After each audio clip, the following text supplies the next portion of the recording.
In the heart of Mortis, Anakin stands as a fulcrum between light and darkness, his presence a radiant storm. The son and daughter, embodiments of the dark and light sides of the Force, clash around him, their powers swirling in a chaotic dance. Anakin, channeling the raw energy, feels an unprecedented surge of power coursing through him. His voice trembles with a mix of awe and determination. This power, it's overwhelming. I've never felt so alive. The father, observing this with a grave demeanor, approaches. Anakin, you have achieved what nobody else could. You are a keeper of the balance, a master of both sides of the Force. Maintain it, or the galaxy will fall into chaos. Anakin's eyes blaze with ambition. I understand, but I can do more than just hold the balance. I can end the Clone Wars, end the suffering. The father's expression darkens with concern. Beware, Anakin. Power can corrupt. The galaxy's future is uncertain. Ignoring this warning, Anakin strides towards the Jedi's Eta-class shuttle. I will do what I must to fix this, he says. As the shuttle ascends into the air, leaving Mortis behind, Anakin's resolve solidifies. The galaxy awaits his intervention, and he is determined to reshape it in his image, no matter the cost. What if Anakin had ended the Clone Wars? That is exactly the topic that we'll be diving into today, so if you've ever wondered about it, you are in for an absolutely bantha-tacular treat today. Grab your big bowl of bantha stew, a nice glass of bantha brew, and let's dive right into this What If episode called What If Anakin Had Ended the Clone Wars. In addition, if you like what you see today and would like to see more, please like and subscribe, because it really helps out the channel. Now, without further ado, let's get right into the story. Anakin's resolve burns brightly as he sets his sight on resolving the Clone Wars by first confronting the infamous Count Dooku. The Jedi's Eta-class shuttle slices through the void of space, its destination set for Sereno, the homeworld of the infamous Sith Lord. As Anakin's shuttle descends through the planet's atmosphere, Dooku, meditating in his grand palace, senses a formidable presence approaching. His eyes narrow, and he murmurs, "An impressive Force user approaches. Could it be Skywalker?" Without warning, Anakin lands and strides towards the opulent palace. Dooku, flanked by his Magna Guards, readies himself for the confrontation. But before the Sith Lord can react, Anakin unleashes a storm of telekinetic fury. The air crackles with energy as he cries out, and the Magna Guards are torn apart, their mechanical bodies reduced to mere debris.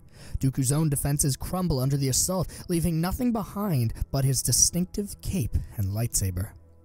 Anakin's eyes, cold and resolute, retrieves the saber, twirling it in his hand with a mix of satisfaction and determination. This will serve as a reminder, he mutters to himself, as he ignites the blade, seeing the crimson flicker from the curved hilt, and then exiting the palace. Returning to his shuttle, Anakin contacts the Republic fleet, his voice steady. Where was General Grievous last seen? Captain Rex's voice crackles through the comms, confusion evident. General Skywalker, where have you been?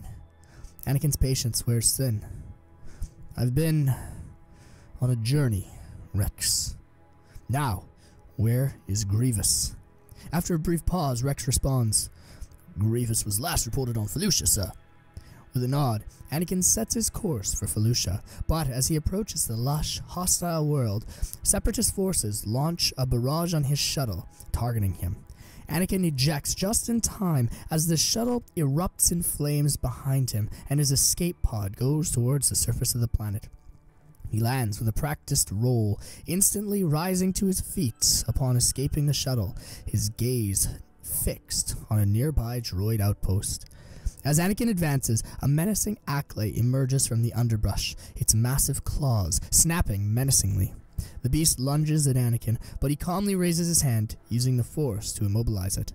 He then leaps onto its back, controlling the creature with a combination of strength and finesse. The Acklay, realizing its error, is subdued with the final wave of Anakin's imposed will. Anakin's grim smile reflects his growing power. You were never meant to be a part of this fight, he says to the beast, but now you will serve your purpose well. With the Ackley subdued and the droid outpost in sight, Anakin presses on, ready to confront his next challenge and reshape the galaxy according to his vision. Anakin rides the subdued Ackley towards the Separatist outpost, the beast's powerful legs propelling them through the dense foliage. The droid forces, observing this unusual sight of a Jedi mounted on such a creature, react with a flurry of blaster fire. Anakin raises his hand, and the blaster bolts freeze mid-air, suspended by his mastery of the Force. With a forceful push. Yes, the dad jokes are back. See what I did there? See what I did there? Anyway, he sends the projectiles back towards their origin, obliterating most of the droids in a blazing inferno. The few survivals are promptly dealt with, crushed by Anakin's relentless telekinetic assault. The comms crackle with urgency as Grievous, having heard of the hero with no fear who now pressed forward, decides to confront Anakin personally. So, the great Anakin Skywalker graces us with his presence, Grievous sneers, his mechanical voice dripping with disdain. I'll show you how a true warrior wields a lightsaber. I have been trained in your Jedi arts by Count Dooku. Anakin dismounts the Ackley, letting it return to the wild, and faces Grievous.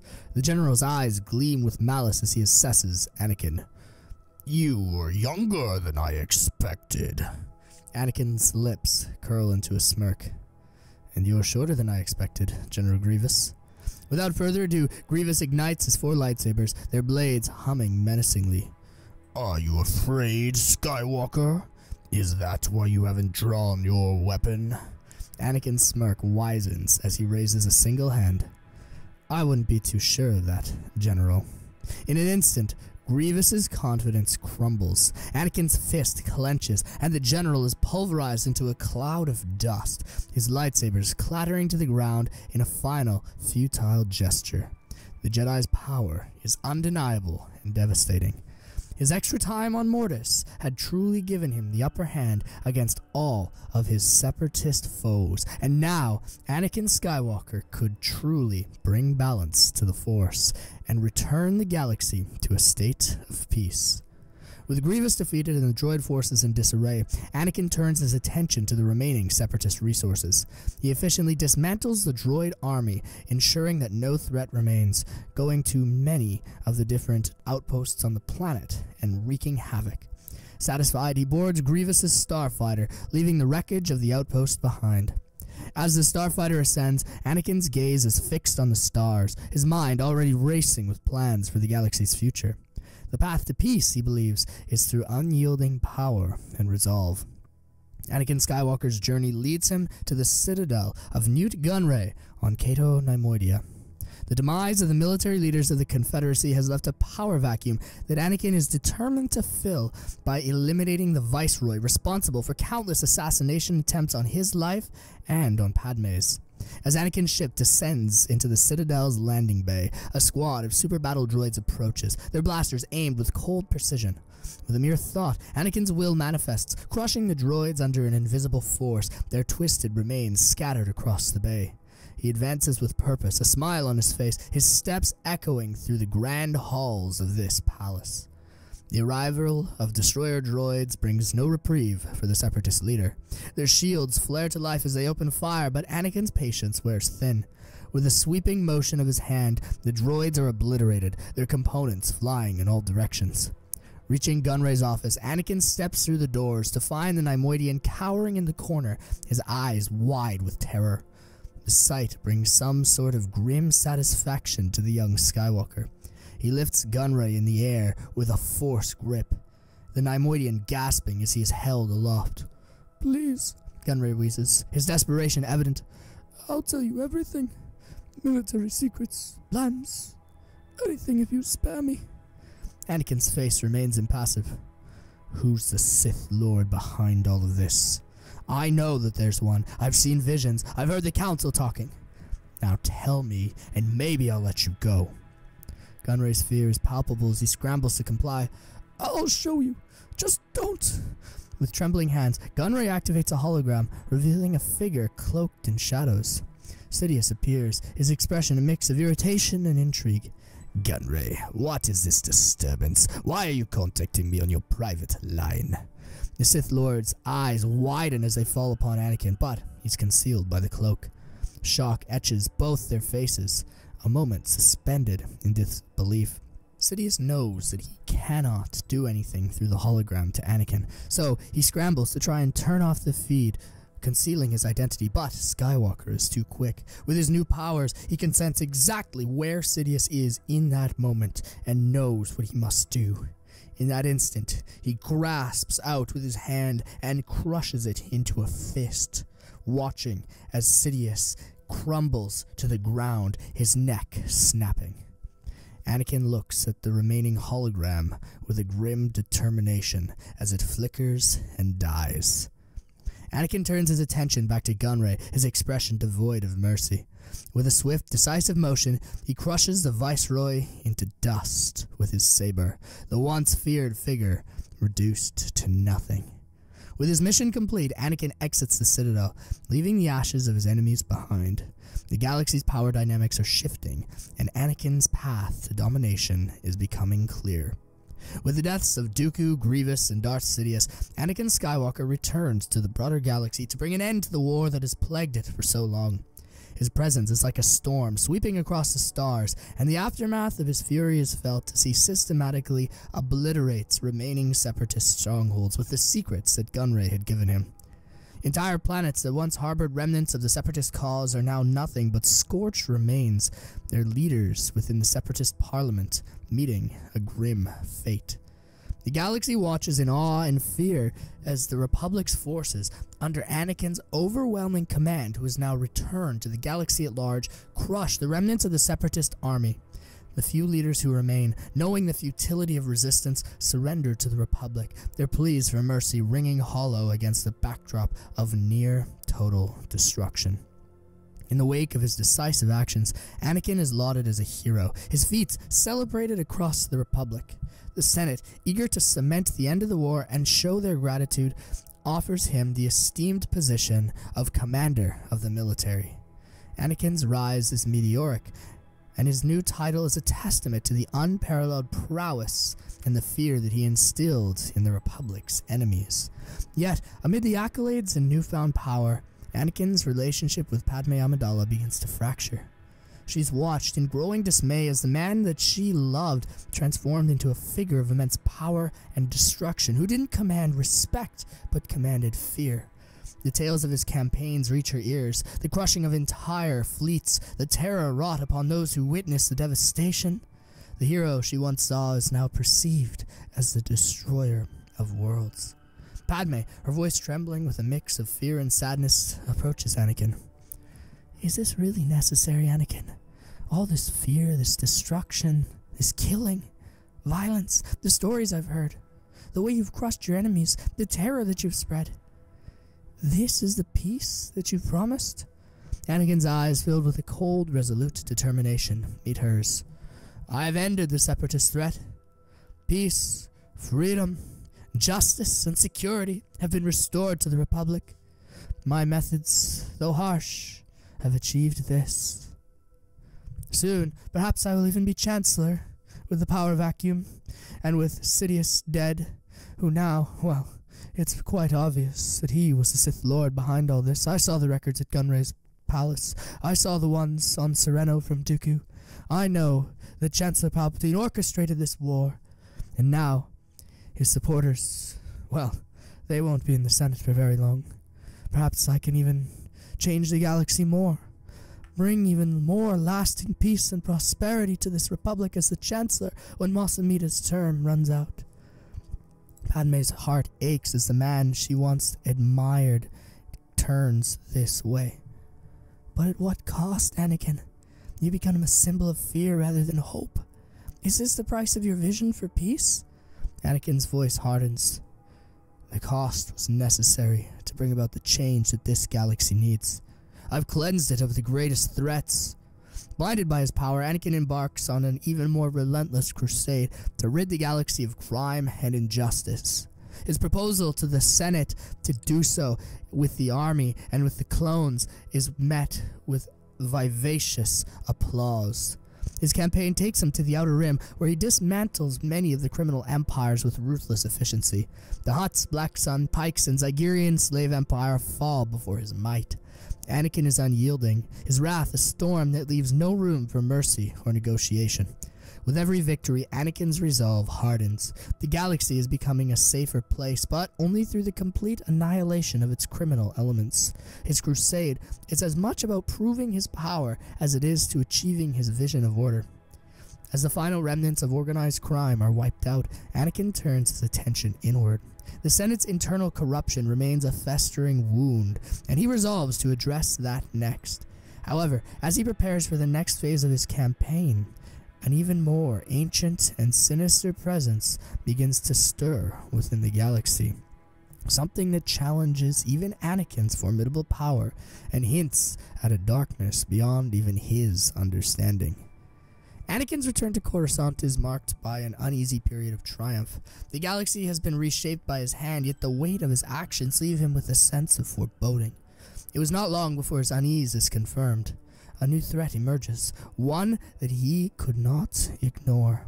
It was something that had emerged from the shadows after the father's death, and as the son and daughter continued to fight on Mortis without Anakin's presence to contain them, Abeloth had started to return.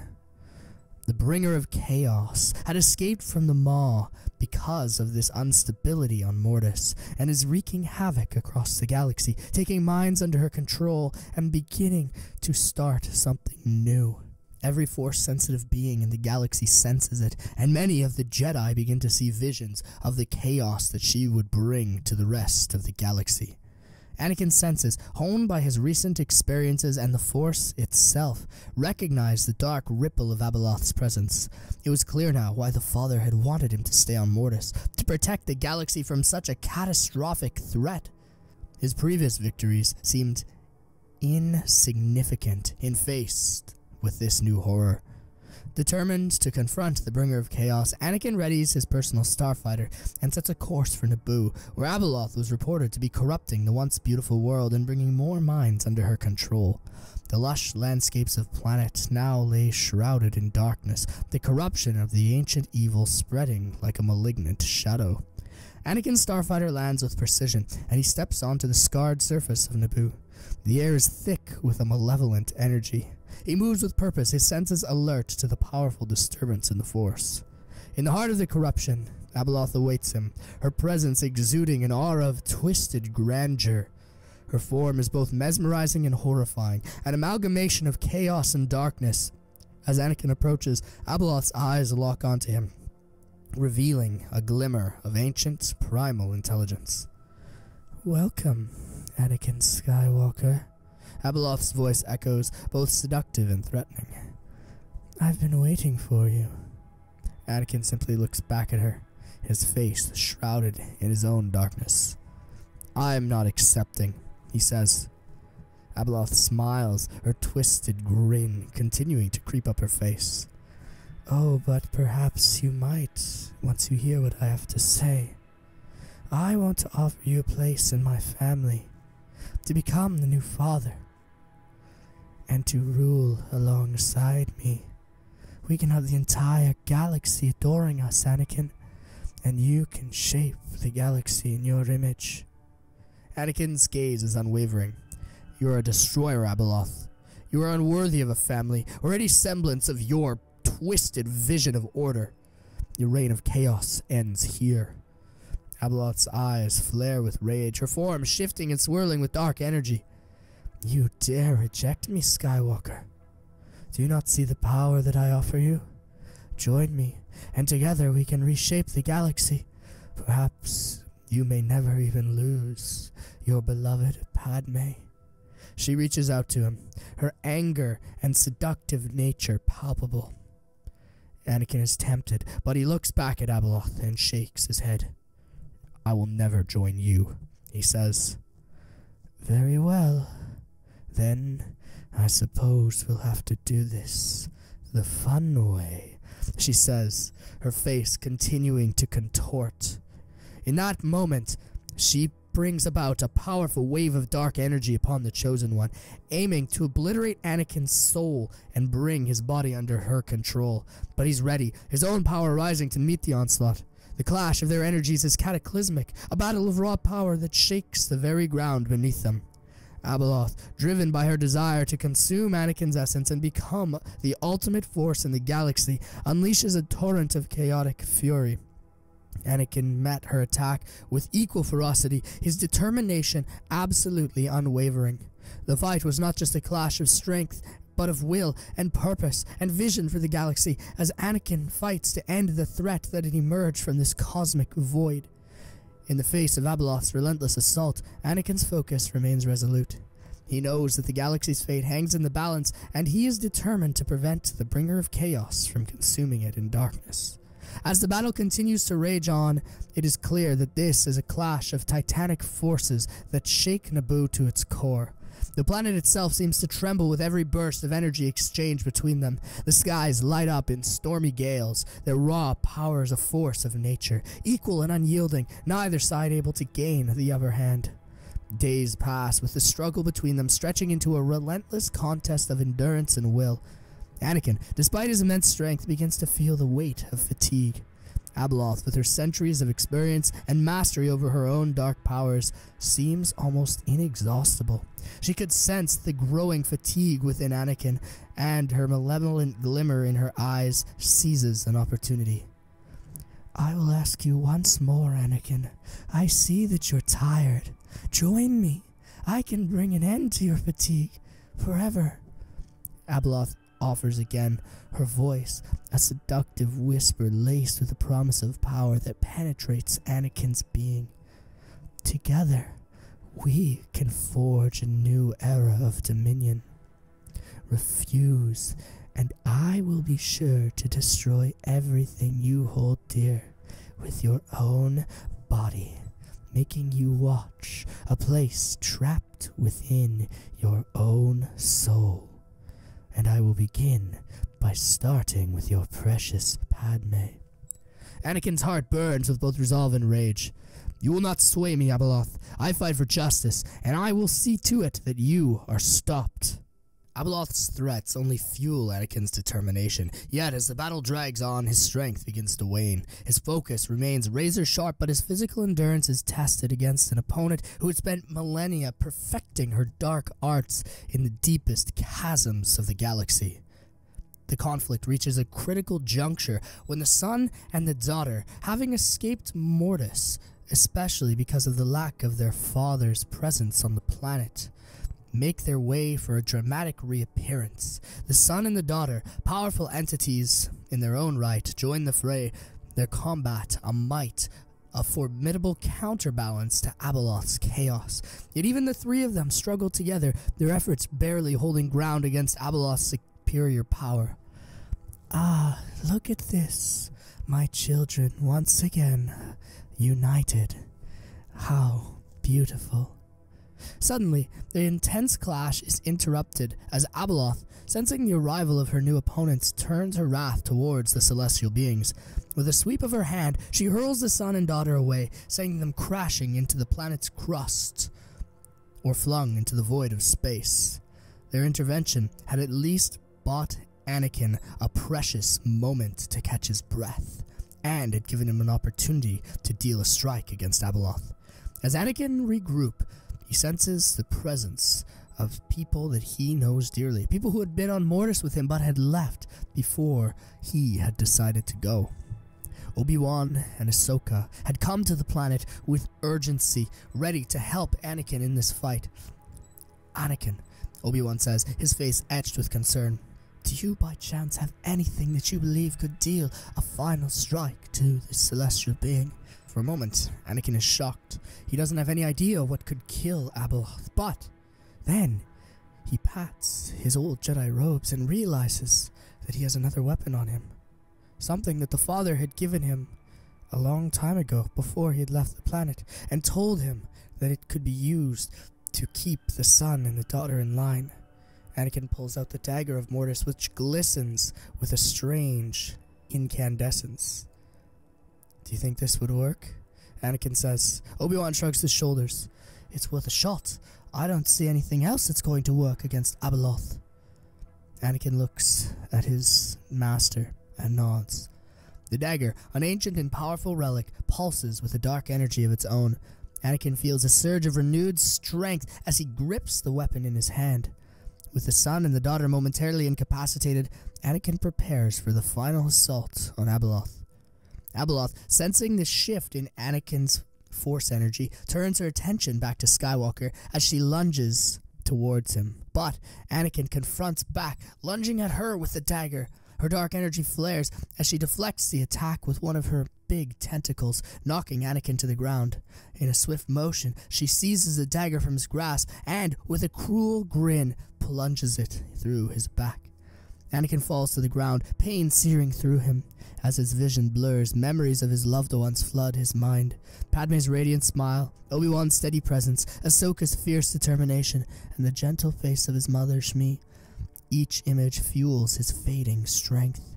With the last of his resolve, Anakin stands, facing Abeloth, his eyes filled with unyielding determination lock onto hers. He staggers towards her, his body weakened but his spirit unbroken. As he closes the distance, he takes the dagger from her hand, surprising her as she doesn't sense that Anakin has gotten up. He pulls it back with the force into his grip and plunges it through Abeloth's heart. Grimacing, Abeloth's expression shifts from triumph to disbelief as the blade impales her. The darkness that enveloped her begins to wane as she and Anakin fall together, their lives intertwined by that cursed blade. With their final breath, both are consumed by the fatal strike, ending the threat that had loomed over the galaxy. The battle is over, but the cost is also profound. Anakin's sacrifice ensures the safety of the galaxy, but the price was a hero's life extinguished, leaving behind a legacy etched in the annals of history. With Anakin Skywalker and Abeloth both vanquished, the galaxy enters an era of uneasy balance. The son and the daughter, weary from their struggle and bound by their sense of duty, return to Mortis. They carry the bodies of Anakin and Abeloth with them, placing them in a sacred tomb next to the echoes of the ancient world and beside the Father. Their departure is a solemn one, their decision to remain apart from the galaxy final and irrevocable. They leave the Dagger of Mortis with Obi-Wan Kenobi, a gesture of trust for a weapon that might be needed again if another such monstrosity were ever to arise. The news of Anakin's death sends waves throughout the galaxy. Once seen as an unstoppable force of tyranny, he's now hailed as a hero. His sacrifice, revealed to the galaxy, transforms his legacy from feared conqueror into beloved savior. Padmé is deeply affected by his loss, and she's heartbroken, mourning him, the man that she loved deeply. Her grief is shared by Obi-Wan and Ahsoka, who had stood by Anakin's side through his darkest hours. Months pass, and amid the sorrow, a glimmer of hope emerges. Padmé's grief gives way to profound joy with the birth of her twins, Luke and Leia. Their arrival brings a new chapter of hope and promise to a galaxy in recovery.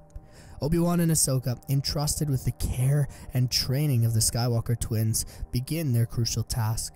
They seek to honor Anakin's legacy with the care and training by guiding Luke and Leia in the ways of the Force, ensuring that the balance their father had fought so hard to achieve would be maintained.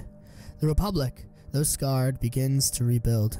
Mos Amidala finally relinquishes his power, and Mon Mothma takes the position of Chancellor.